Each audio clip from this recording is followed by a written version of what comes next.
ថ្ងៃនេះជាថ្ងៃទី144ហើយដែលវីរកងទ័ពកម្ពុជាចំនួន18រូបត្រូវបានចាប់ខ្លួន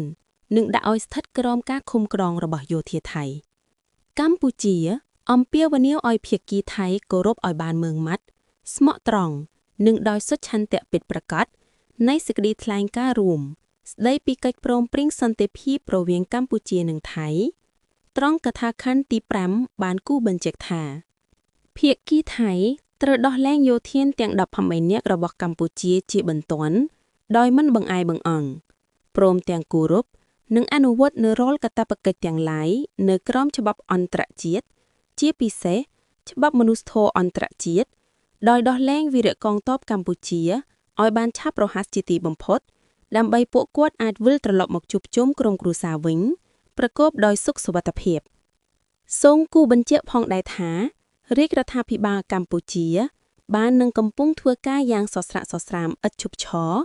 ដោយបានប្រើប្រាស់គ្រប់មធ្យោបាយនិងយន្តការដោះស្រាយទាំងអស់ដើម្បីទាមទារឲ្យភាគីថៃដោះលែងវីរកងទ័ពរបស់យើងទាំង18នាក់នោះឲ្យបានឆាប់រហ័សជាទីបំផុតនិងដោយសុខសុវត្ថិភាពរាជរដ្ឋាភិបាលយោធាពលខេមរភូមិន្ទ